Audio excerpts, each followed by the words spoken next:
Hello students, welcome back to Coslogs. जैसा कि आप लोग जानते हैं, इस चैनल पे एक सीरीज़ चल रही है जिसमें मैं कुछ बेसिक टॉपिक्स पे वीडियोस अपलोड कर रहा हूँ, मैथ्स एंड साइंस के।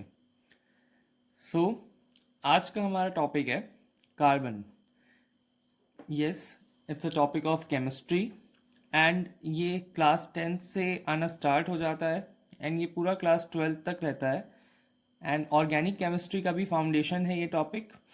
एंड डेली लाइफ में भी देखा जाए तो बहुत इम्पॉर्टेंट है कार्बन्स। ऑल्दो कार्बन नेचर में बहुत कम क्वांटिटी में प्रेजेंट है, मतलब नेचुरली जो हमें मिलता है वो बहुत कम क्वांटिटी में प्रेजेंट है, बट कार्बन के वैसे बहुत सारे इंपॉर्टेंस हैं, या कार्बन के कंपाउंड्स के बहुत सारे इंपॉर्टेंस हैं। कुछ वर्ड्स मैं आपको बताता हूँ, जैसे petroleum products, okay, then basically all the fuels, I can say all type of fuels, rocket fuels, then you have normal petrol, diesel, natural gas, everything, okay. Then rubbers, then you have plastics, then you have various chemicals which are used in industries, okay. All of these things are more or less, they are organic compounds, or you can say hydrocarbons, which are based on carbon. Now, why we are using the word hydrocarbons? The structure is here. We are having the structure of the basic hydrocarbon, and the valency is satisfied by hydrogen. So this one is CH4. So we use the word hydrocarbon because the compound comprises of two things, that is carbon and hydrogen. So hydrocarbons. Now हमें पता है कि carbon compounds की बहुत ज़्यादा importance है daily life में, क्योंकि बहुत सारे ऐसे प्रोडक्ट्स हैं जो हमें इससे डिराइव होके मिलते हैं या फिर डायरेक्टली मिलते हैं। नाउ थिंग इज कि from where do we get these petroleum and fuels? So crude oil, crude oil से ही हम लोग एक्सट्रैक्ट करते हैं पेट्रोलियम को और फ्यूल्स को। एंड बहुत सारे ऐसे स्ट्रेट फॉरवर्ड ऑर्गेनिक कंपाउंड्स हैं जिनको हम लोग डायरेक्टली एज ए फ्यूल्स भी यूज़ करते हैं। नाउ अब कार्बन ही क्यों, मतलब कार्बन ही क्यों ऐसा है जो हम लोग इसमें देख रहे हैं कि सारे फ्यूल्स का बेस है, या फिर जो भी एनर्जी प्रोवाइडिंग थिंग्स हैं उसमें कार्बन ही क्यों प्रेजेंट है, या फिर कार्बन में ऐसी क्या प्रॉपर्टी है जो उसको एलिजिबल बनाती है? So there are basically two properties in carbon. The first one is tetravalency and the another one is catenation. So इस वीडियो में हम लोग टेट्रावैलेंसी पे बात करते हैं. टेट्रावैलेंसी वर्ड का मतलब है, टेट्रा वर्ड का मतलब होता है 4 and valency is basically the electrons जो आप शेयर करके या ट्रांसफर करके you basically form your balanced compounds, or you achieve your electronic configuration of noble atoms. So tetravalency means कि कार्बन यहाँ पे 4 नंबर ऑफ इलेक्ट्रॉन्स को शेयर किया है. नाउ कैसे किया है उसको समझ लेते हैं. कार्बन की अगर हम लोग बेसिक देखें तो एटॉमिक नंबर कार्बन का होता है 6 एंड मास नंबर होता है 12.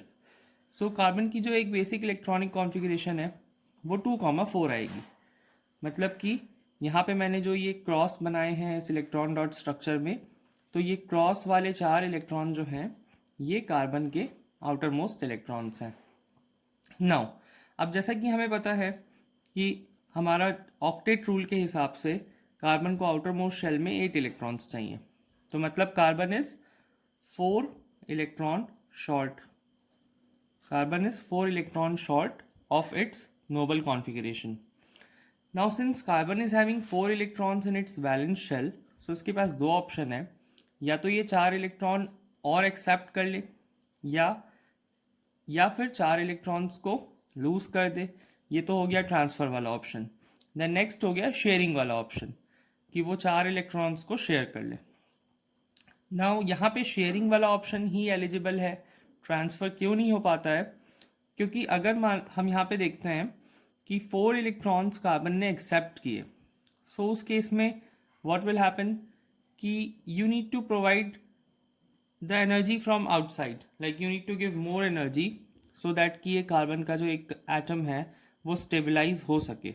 मतलब it's quite difficult to accommodate those 4 electrons from the external source.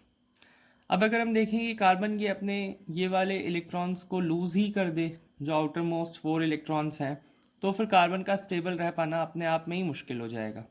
मतलब ऑल इन ऑल, कार्बन अगर यहाँ पे आयनिक बॉन्ड्स की फॉर्मेशन में टेक पार्ट करता है, या फिर कोई भी शेयरिंग में टेक पार्ट करता है, तो हम कह सकते हैं कि ये उतना ज़्यादा स्टेबल नहीं रह पाएगा या वो फीजिबल फॉर्मेशन नहीं होगी।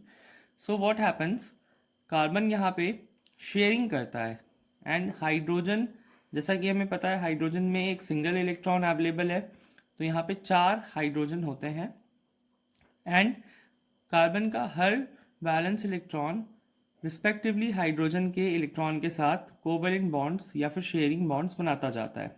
मतलब यहाँ पे टोटल 4 कोवेलेंट बॉन्ड्स बने हैं, इसलिए हमने इसका नेम क्या दिया है, टेट्रावैलेंट या फिर tetravalency. So carbon possesses tetravalency and you can say कि इसी वजह से ये इसकी एक यूनिक प्रॉपर्टी है जिसकी वजह से ये ऑर्गेनिक कंपाउंड्स के लिए एलिजिबल है। या फिर एक और बात इसमें देख लेते हैं, एक बहुत इंपॉर्टेंट पैरामीटर है यहाँ पे। जैसा कि हमने देखा कि अभी ऑर्गेनिक कंपाउंड्स जो हैं वो एक मेजर सोर्स हैं फ्यूल्स के, मतलब कि हमें जितने भी काइंड्स ऑफ फ्यूल मिलते हैं, पेट्रोलियम, डीजल, गैसोलीन एक्सेट्रा, ये सारे ही जो है वो मोर और लेस ऑर्गेनिक कंपाउंड्स हैं। सो हमें पता है कि फ्यूल्स का फंक्शन क्या है, what we do, we just burn them okay in engines of various vehicles and what we obtain energy. So अगर हम किसी पर्टिकुलर कंपाउंड से एनर्जी को ऑब्टेन कर रहे हैं तो मतलब वो खुद भी एक एनर्जी का सोर्स है। सो इसमें क्या होता है, जैसा कि हमने देखा कि ये टेट्रावैलेंट है कार्बन, तो मतलब कार्बन एंड हाइड्रोजन के बीच में 4 कोवेलेंट बॉन्ड बनते हैं। तो ये 4 कोवेलेंट बॉन्ड बनने की वजह से जो इनका स्ट्रक्चर है वो भी बहुत स्टेबल होता है, प्लस जो इनमें एनर्जी स्टोर्ड है जो वो बर्न होने के बाद देते हैं वो भी, उसका भी सोर्स यही है। कोवेलेंट बॉन्ड्स ही पूरी की पूरी एनर्जी यहाँ पे स्टोर करके रखते हैं। सो ये एक बहुत यूनिक प्रॉपर्टी है कार्बन्स की, जिसकी वजह से वो इतने सारे ऑर्गेनिक कंपाउंड्स में या इतने सारे फ्यूल्स में एक मेजर पार्ट है वो उसका। Then second is your catenation. Now what is catenation?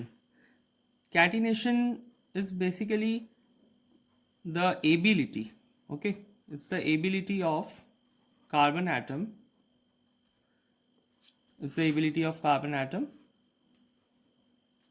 to make large chains with itself। मतलब कार्बन की एक एबिलिटी है जिसमें वो क्या कर सकता है, अपने ही एटम्स के साथ लॉन्ग चेन्स बना सकता है।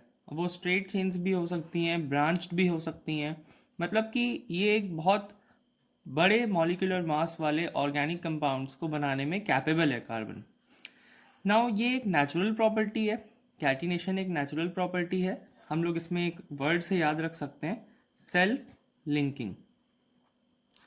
सो सेल्फ लिंकिंग प्रॉपर्टी ऐसा नहीं है कि सिर्फ कार्बन में ही प्रेजेंट है, और भी अदर एलिमेंट्स में भी प्रेजेंट होती है, बट थिंग इज कि कार्बन में ये कुछ ज़्यादा एक्सटेंट पे प्रेजेंट है। मतलब कार्बन इज़ ब्लेस्ड, इसमें कुछ ज़्यादा अमाउंट में कैटिनेशन प्रेजेंट है, जिसकी वजह से कार्बन लॉन्ग चेन्स वाले कंपाउंड्स को बना पाता है, ईजिली बना पाता है। तो इसमें वी हैव 2 डिफरेंट टाइप्स, एक तो हमारा स्ट्रेट बनता है और एक ब्रांच बनता है।